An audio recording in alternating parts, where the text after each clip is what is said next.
Je vous présente ce monsieur à côté de moi. Il vient de Fenxiang, dans le Shanxi. C'est le berceau de la sculpture d'argile de Chine. La mascotte du gala du Nouvel An chinois de CCTV de 2017 est un coq, une œuvre de Wu Xinmin, héritier de la sculpture d'argile de Fengxiang, un élément du patrimoine immatériel du Shanxi. Après son passage à la télévision, une Française se rend dans son village.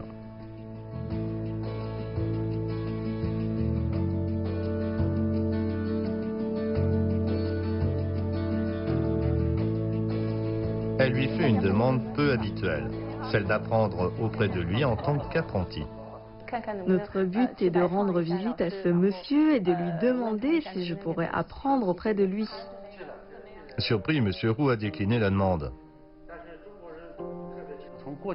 Selon les anciennes coutumes, nous ne transmettons ce savoir-faire qu'à un homme, pas une femme. C'est très conservateur. Quant à une femme étrangère, c'est chose impossible. Qui est cette femme que M. Roux a refusée? Et pourquoi elle veut apprendre la sculpture d'argile de Fengxiang?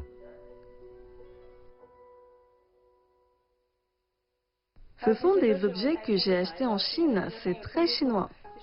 Elle s'appelle Bérénice Andonnet. Elle est française. Son travail, designer. Chez elle à Xi'an, dans le nord de la Chine, on trouve des objets très chinois qu'elle a achetés un peu partout dans le pays. Voici une sculpture en argile de tête de tigre de Fenxiang. Je la trouve très jolie. Les couleurs sont très vives. Ça représente une tête de tigre. Elle ne fait pas du tout peur. C'est vraiment adorable.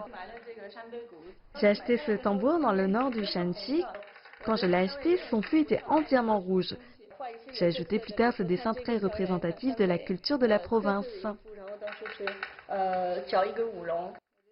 Bérénice Andonnet est née à Toulouse, dans le sud-ouest de la France. Ses parents travaillaient à Air France. Ils allaient souvent en Chine et collectionnaient des objets achetés sur place. Dans son enfance, on trouverait pas mal d'objets chinois à la maison. Influencée par ses parents, Bérénice était curieuse de ce pays lointain. À 20 ans, elle a rencontré Huang Zhen, un jeune étudiant chinois venu de Xi'an pour faire ses études en France. Je suis allé rencontrer des étudiants français désireux d'apprendre le chinois. Bérénice voulait justement s'inscrire pour apprendre le chinois. Elle m'a laissé l'impression d'être quelqu'un de facile à vivre. Nous avons bien sympathisé dès la première rencontre. Il est quelqu'un d'ouvert, je voulais donc mieux le connaître.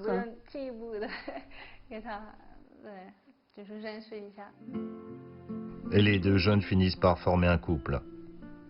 En 2006, Huang Zhen a fini ses études en France.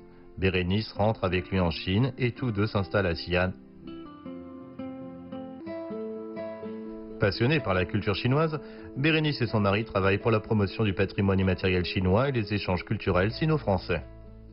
Comme je suis designer, je voudrais montrer le patrimoine immatériel d'une manière moderne afin que plus de monde le connaisse. La sculpture d'argile de Fengxiang a plus de 3000 ans d'histoire. Il s'agit d'un artisanat très caractéristique de la Chine. En 2006, il est inscrit sur la liste du patrimoine immatériel national du pays. Bérénice est fascinée par le charme unique qu'incarne la sculpture d'argile de Fengxiang. Elle est venue pour trouver un maître qui l'accepte comme apprenti. Malgré le refus, elle reste optimiste. Pour se faire accepter avant de venir à Fengxiang, Bérénice a bien fait ses préparatifs. Je vous apporte un éventail rond. Comment le trouvez-vous? Un coq et une chèvre. J'ai vu beaucoup de vos œuvres. Je pense que j'aime particulièrement ces deux animaux, la chèvre et le coq. Ce sont deux animaux porte-bonheur. En bas, il y a une sapèque chinoise, au centre une pêche et en haut une fleur. Elle a su choisir ces trois symboles et les dessiner dans son œuvre, ce qui n'est pas évident même pour certains enseignants des beaux-arts. Je pense qu'elle a vraiment l'intention d'apprendre cet art. Ce cadeau spécial permet à M. Roux d'avoir une appréciation toute nouvelle de la française. Il décide de lui apprendre les bases de la sculpture d'argile. Si M. Roux a accepté de lui apprendre cet art, c'est parce que la jeune femme lui rappelle un souvenir avec des Français. En 1979, 11 Français sont venus spécialement à Fengxiang pour la sculpture en argile. Ils m'ont dit que leurs grands-parents, qui faisaient du commerce au début du XXe siècle, avaient ramené des sculptures en argile de Fengxiang en France. Ils les trouvaient très jolies. Ils disaient à leurs petits-enfants que s'ils allaient en Chine, il fallait absolument visiter ce lieu dans le Shanxi. Ils adoraient cet art.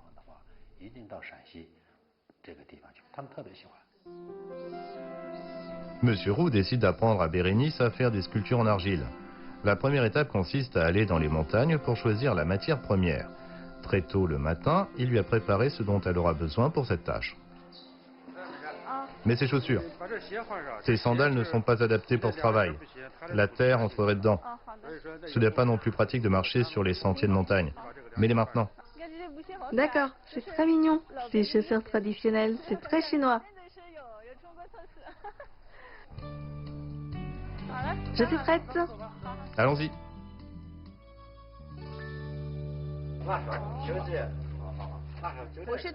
J'ai vu ça dans un musée. Un musée d'agriculture. Je veux essayer.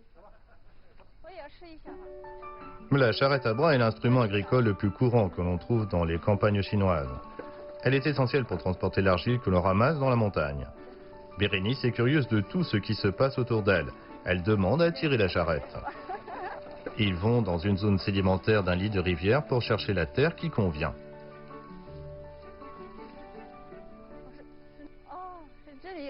Ici, la terre est-elle plus humide? La terre est différente. Il y a des strates. Une couche représente au moins une année.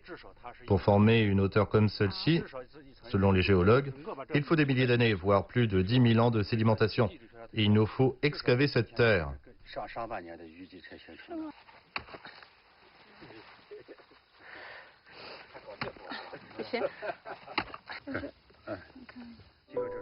Pour la sculpture d'argile de Fengxiang, le choix de la matière première est très exigeant.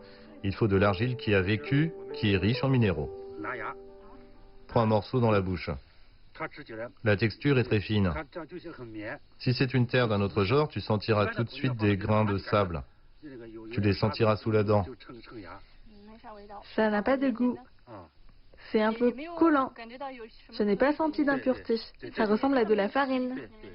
Selon M. Roux, cette argile, qui résulte de milliers d'années de sédimentation naturelle, est appelée par les villageois terre de la déesse de la miséricorde. Dans le passé, pendant les famines, les fermiers affamés en prenaient en substitution d'aliments. Mais cette terre ne se digère pas par l'organisme et sa consommation entraîne diarrhée et hydropisie. Aujourd'hui, les locaux l'utilisent pour créer des sculptures d'argile. Rentrons. Je vais essayer. Ah bon? Je vais voir si j'arrive à la tirer. Mon Dieu!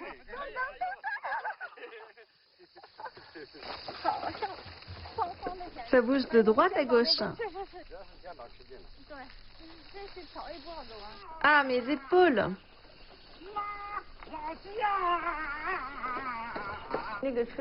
Quand on tire la charrette, il faut utiliser la force des bras et des épaules.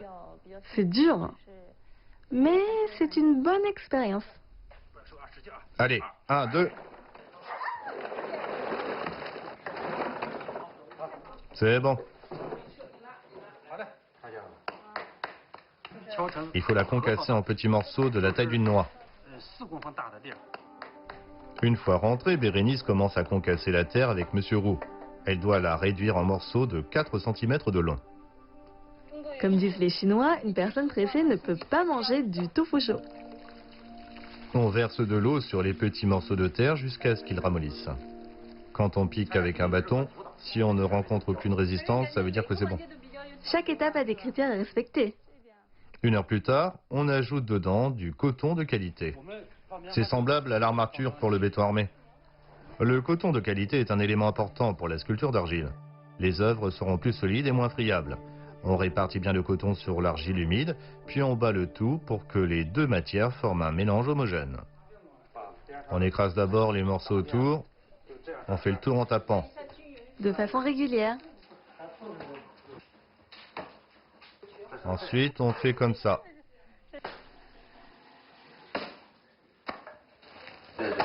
Il faut frapper plus fort. Voilà. C'est un travail exigeant. Le marteau semble léger dans les mains de M. Roux, mais ce n'est pas le cas pour Bérénice. C'est très lourd. Et il y a une astuce, je te montre. Quand le marteau est enfoncé dans l'argile, je soulève d'abord le manche avant de sortir la tête. Si je tente de le sortir directement, Ce sera difficile car la tête du marteau est en quelque sorte collée à l'argile. Je dois donc d'abord soulever le manche. On prend le temps de battre l'argile de sorte que le coton s'y incorpore.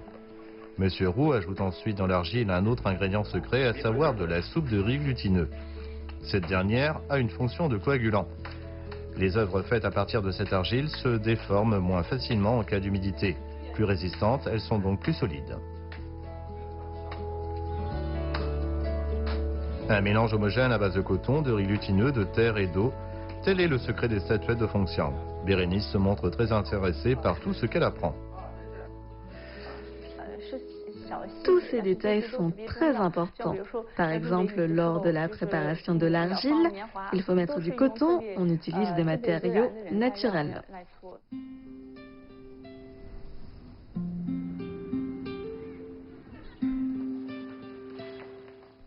Derrière les belles œuvres en argile de Fengxiang, il existe en effet des étapes très minutieuses.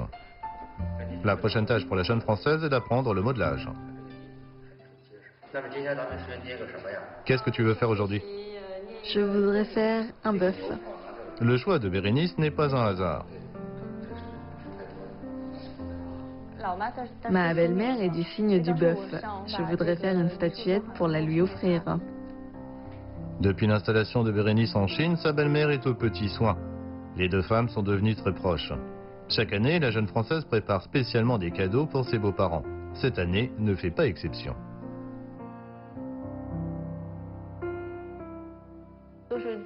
Un cadeau que l'on fait soi-même est meilleur qu'un cadeau acheté. On va réaliser une œuvre à thème vieux de plus de 1000 ans. Un bœuf regarde la lune. Regarde bien et fais comme moi.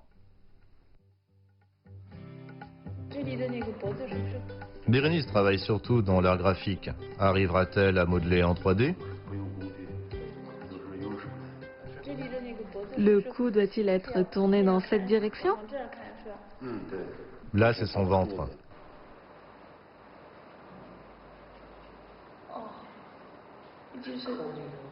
On utilise l'ongle pour réaliser des détails, n'est-ce pas? Voilà un croissant de lune. Un bœuf regarde la lune, c'est très classique. L'œuvre doit capturer la beauté statique du bœuf la nuit. C'est la fin du modelage pour le maître et son apprenti. Regarde, sa tête ressemble à celle d'un lapin. Ah bon? Si l'on replie un peu les cornes, ça donne vraiment l'impression d'un lapin. Je vais modifier les cornes, tu vas voir. Un gros lapin. Maintenant, tu vois? Ah oui. Les parties postérieures, comme les pattes arrière, doivent refléter la force du bœuf. L'une des caractéristiques de la sculpture de Fengxiang est de bien refléter l'allure de l'animal dont on veut faire une statuette. Monsieur Roux donne à Bérénice une astuce qui pourra lui donner l'inspiration. Je ne m'attendais pas à ce qu'il me demande de trouver un bœuf et de l'observer. Bérénice, qui a grandi en ville, n'a jamais vu un bœuf de près. Où pourra-t-elle en trouver un?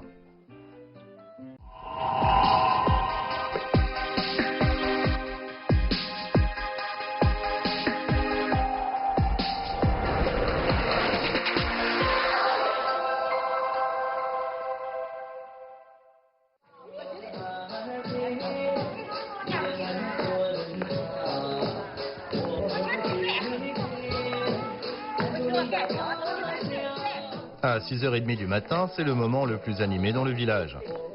Des villageois se rassemblent pour danser en plein air. Bérénice s'est levée tôt. Elle se joint au groupe pour aborder des villageoises et ainsi trouver de l'aide. C'est la première fois qu'elle fait cela et elle ne sait plus sur quel pied danser.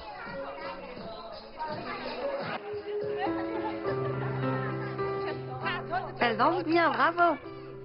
Très vite, Bérénice sympathise avec les villageoises. Je suis en âge. Les étrangers qui viennent ici vous ont-ils appris des mots comme bonjour dans leur langue? Ce genre de mots? Ils disent OK. Avez-vous appris d'autres mots? Non? Alors je vais vous apprendre quelques mots en français quand on salue quelqu'un. Voyons si vous arriveriez à répéter. D'accord? Quand on salue quelqu'un en français, on dit Bonjour.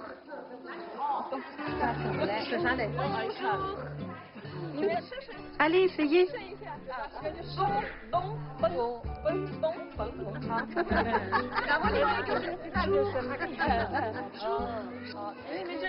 Y a-t-il parmi vous quelqu'un qui fait de l'élevage bovin? Oui? Beaucoup de villageois étaient là, donc je pouvais leur demander. Avec l'aide des villageois, Bérénice a enfin trouvé un bœuf. Il est brun. Il a une belle robe. Qu'il est beau. Quel âge a-t-il? 1 an et demi. Ah bon? Il est déjà grand. Bérénice décide de bien observer le bœuf de près.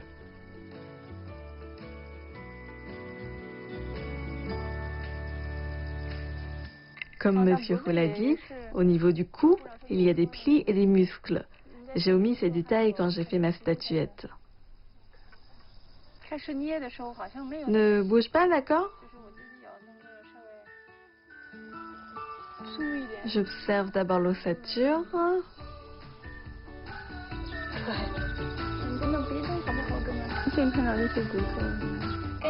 Regarde son portrait. C'est vrai que quand je modelais l'argile, j'ai fait une proéminence trop importante au niveau du cou. Et le rendu est bizarre. Sans bœuf en face de moi, je ne suis pas arrivée à modeler une statuette de l'animal. Après l'observation, je me rends compte que je n'ai pas fait ressortir les lignes de son anatomie. Monsieur Roux dit que mon bœuf ressemble à un petit lapin. Je dois donc recommencer. Après une matinée d'observation minutieuse, Bérénice décide de remodeler son bœuf. Va-t-elle réussir cette fois-ci?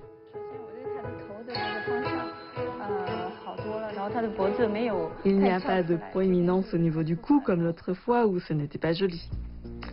Après de longues heures de modelage, Bérénice est enfin satisfaite du résultat de son travail. Que va dire Monsieur Roux cette fois-ci? Je vais voir Monsieur Roux.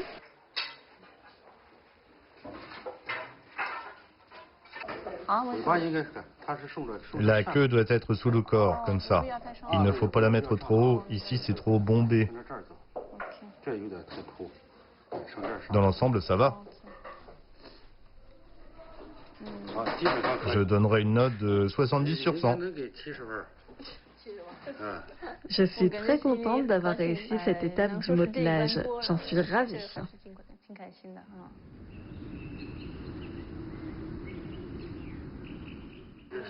Quand tu humidifies la statuette avec de l'eau, frotte bien jusqu'à ce que la surface soit lisse.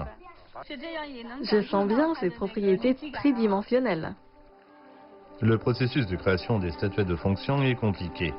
Avant d'appliquer la couleur de base, il faut soigneusement nettoyer la surface de l'argile sèche. Après avoir bien fait sécher une nouvelle fois, on applique le badigeon à la chaux à 3 reprises.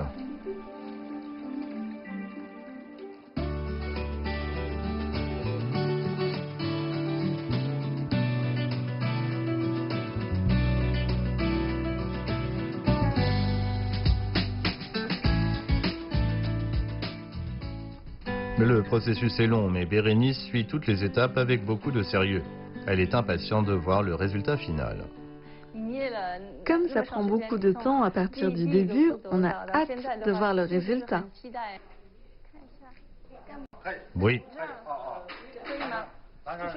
Il reste encore des endroits. Est-ce que de la chose dépose sur le dos de ta main?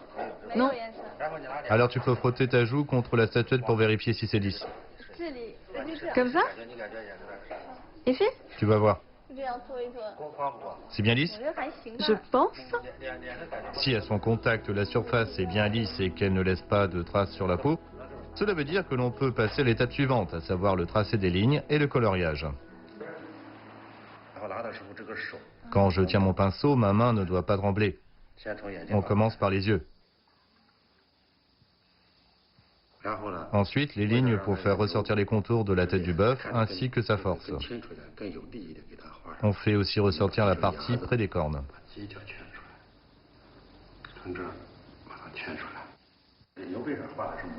On fait comme ça.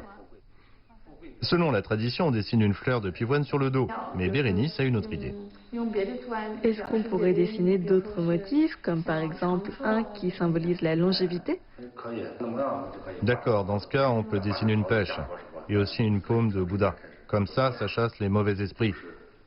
Mais aussi, c'est le souhait d'une longue vie. Je voulais offrir cette statuette de bœuf à ma belle-mère. J'ai donc demandé à Monsieur Roux de ne pas faire un motif classique, mais une pêche qui est le symbole de la longévité en Chine.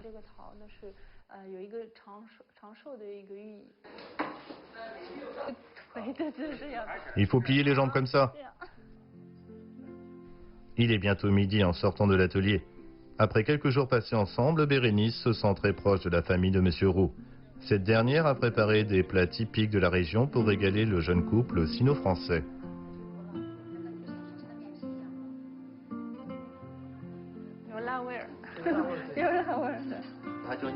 C'est un assortiment d'hors-d'œuvre appelé Ningzhu. On le sert aux hôtes les plus distingués. Une hospitalité chaleureuse qui ne manque pas de toucher Bérénice.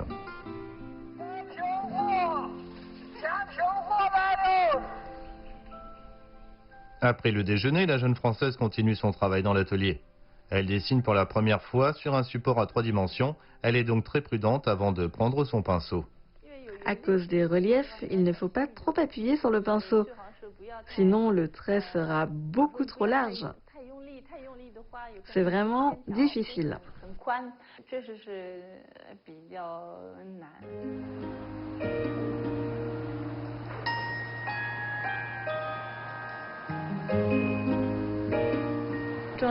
Ces traits servent notamment à faire ressortir les pattes. Les poils du pinceau sont très souples. Pour Bérénice, tracer les traits est compliqué et difficile, mais elle a très envie d'en apprendre davantage. Il reste encore beaucoup de surface à colorier. Il faut de la patience. On est venu ici, Monsieur Roux a pris le temps de m'apprendre à faire tout ça du début à la fin.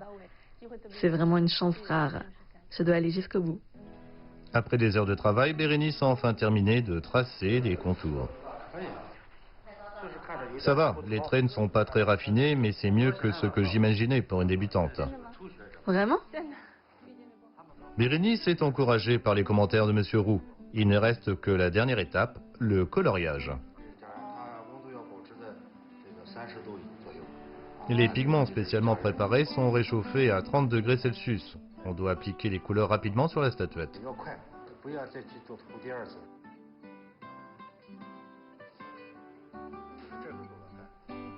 La statuette de Fengxiang a des couleurs de base comme l'écarlate, le rose, le jaune et le vert. L'expression des couleurs est très caractéristique. On préfère des couleurs vives, pleines de vitalité.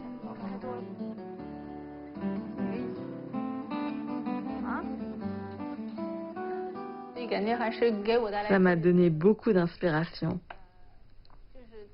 Après avoir pris tout ça, j'ai très envie de faire des projets, de faire partager cette culture et cette histoire non seulement à des gens d'autres pays, mais aussi aux Chinois. 1, 2, 3, cheese!